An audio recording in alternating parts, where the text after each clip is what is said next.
écoutez Radio France Internationale, il est 21h à Paris, 20h en temps universel. Joanne Burgel. Bonsoir et bienvenue dans votre journal en français facile.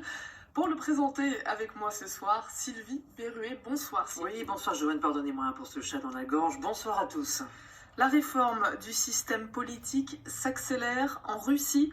Vladimir Poutine a publié ses propositions pour modifier la Constitution.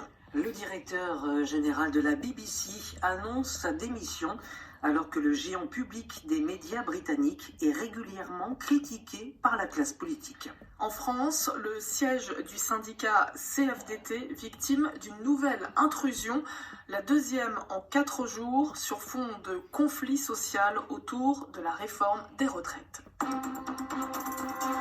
Les journaux en français facile. En français facile. Vladimir Poutine a publié aujourd'hui ses propositions pour changer la Constitution. Le président russe a annoncé la semaine dernière une réforme surprise, la démission du Premier ministre Medvedev et la désignation d'un nouveau chef de gouvernement. Mikhail Mishustin a pris ses fonctions dans la foulée.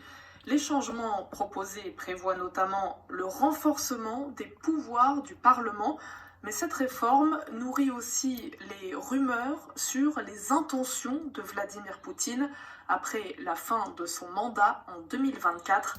La correspondance de Daniel Valo. C'est réellement un rythme effréné que donne Vladimir Poutine à la vie politique russe depuis une semaine. Coup sur coup, la démission du gouvernement, la nomination d'un Premier ministre, l'annonce de cette réforme constitutionnelle.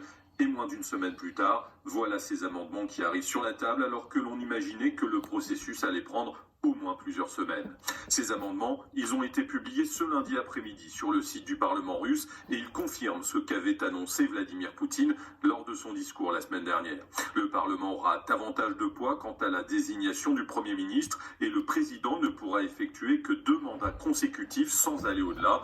Un autre amendement très important concerne le Conseil d'État. L'institution est renforcée mais rien dans le texte proposé par Vladimir Poutine ne précise qui doit le diriger. Cela devrait conforter tous ceux en Russie qui estiment que Vladimir Poutine pourrait prendre la tête de cette instance à la fin de son mandat afin de conserver son influence au sommet du pouvoir. Le calendrier s'accélère, on sait que la Douma commencera à examiner les amendements dès jeudi prochain. Quant aux électeurs russes, ils pourraient être amenés à voter dès le mois d'avril. Daniel Valo, Moscou, RFI. La reprise de la contestation en Irak. Des manifestants se sont à nouveau mobilisés ce matin après une accalmie de plusieurs semaines. À Bagdad, 3 manifestants ont été tués dans des affrontements, 2 par balle, le 3e par une grenade lacrymogène. Les opposants au pouvoir avaient donné aux autorités jusqu'à aujourd'hui pour apporter des réponses à leurs revendications. Ils veulent la nomination d'un Premier ministre indépendant et la fin du système politique de répartition des postes qui se fait en fonction des ethnies et des confessions. C'est une tradition américaine, les journaux affichent ouvertement leur choix de tel ou tel candidat à l'approche d'une élection. En cette année électorale, le New York Times, journal de centre-gauche, s'est lancé en premier. Il a créé la surprise en préférant ne pas vraiment choisir. Le journal ne soutient pas un, mais 2 candidats et même 2 candidates, Elizabeth Warren et Amy Klobuchar. Pourquoi ce double choix qui rompt avec la tradition? Voici l'éclairage d'Arim Lipold.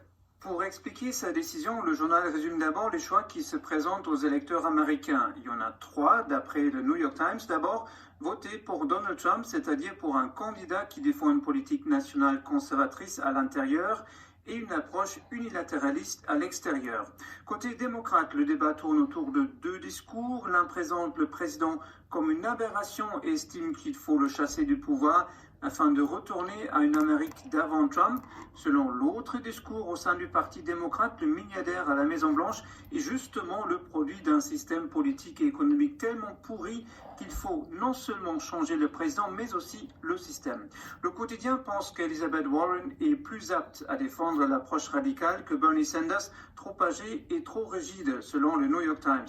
Après 3 ans de Donald Trump, nous voyons peu d'avantages à l'échanger avec un autre personnage qui promet trop et qui divise. Quant à Amy Klobuchar, elle représente mieux le camp des démocrates modérés que Joe Biden, qui, à défaut d'avoir de nouvelles idées, propose seulement de revenir à l'époque d'avant Trump. Le New York Times conclut son éditorial avec le souhait que la meilleure gagne. Harim Lipold.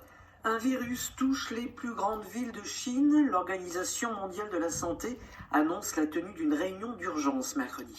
Un comité doit se réunir à Genève pour déterminer s'il faut déclarer une urgence de santé publique de portée internationale. Normalement, cette qualification n'est utilisée que pour les épidémies les plus graves. Ce virus, de la famille du SRAS, le syndrome respiratoire aigu sévère, a déjà fait 3 morts en Chine et plus de 200 personnes sont contaminées. Apparu il y a plus d'1 mois sur un marché de Wuhan, dans le centre du pays, le virus touche désormais le Japon, la Corée du Sud et la Thaïlande. Au Royaume-Uni, le directeur général de la BBC, Tony Hall, se retire. Il a annoncé qu'il quitterait son poste cet été après 7 années passées à la tête du groupe médiatique public. Une décision prise alors que la corporation a des relations parfois compliquées avec le gouvernement de Boris Johnson et voit son financement futur remis en question. À Londres, Muriel Delcroix.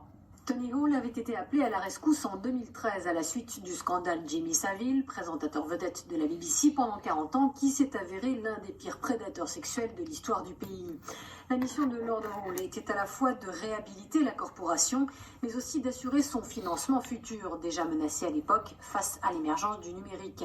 La BBC est régie par une charte qui sécurise sa mission jusqu'en 2027, mais qui sera revue à mi-parcours au printemps 2022. Or, ces discussions s'annoncent difficiles à un moment où le groupe public se retrouve sous le feu des critiques de la classe politique qui l'accuse d'avoir manqué d'impartialité durant la campagne des élections législatives de décembre dernier.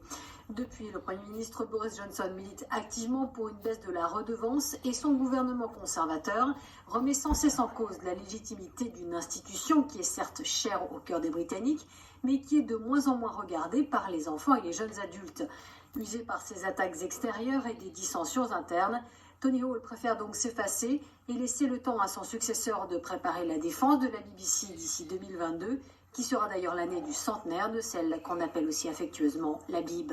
Muriel Delcroix, Londres, RFI. En France, une nouvelle intrusion au siège de la CFDT à Paris. Plusieurs personnes portant des cagoules pour se cacher le visage sont entrées.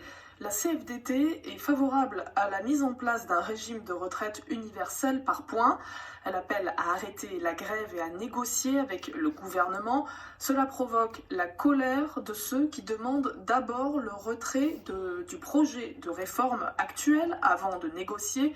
Vendredi, une trentaine d'opposants s'étaient déjà introduits dans le siège de la CFDT. Cette fois, l'action a été revendiquée par des sous-branches de la CGT. Dans un communiqué, la CFDT parle d'une attaque inacceptable. David Bachet. Ils étaient une quinzaine, habillés de noir, et ils portaient des cagoules. De sources policières et syndicales CFDT, les acteurs de cette action coup de poing ne sont restés que quelques minutes dans les locaux de la CFDT, juste le temps de couper l'électricité et de déposer des tracts contre la réforme des retraites. Une attaque de faible intensité, dirait-on dans le jargon militaire, même en comparaison de l'intrusion survenue il y a tout juste 3 jours, au même endroit. Sauf que cette fois, elle porte une signature, celle de 9 unions départementales de la branche énergie de la CGT, qui ont revendiqué l'action.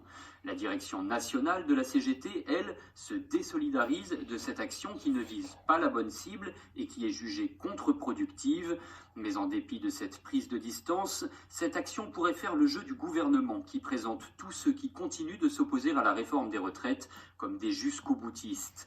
La direction de la CFDT, qui juge évidemment inacceptable cette nouvelle agression, estime qu'avec cette coupure d'électricité intempestive, c'est la collaboration de classe qui a été plongée dans l'obscurité. David Bachet. Voilà, c'est la fin de cette édition du journal en français facile. Vous pouvez le retrouver sur notre site internet à la rubrique Savoir. Merci Sylvie Berruet. Merci Joanne, bonne soirée. Bonne soirée. Autour de la question.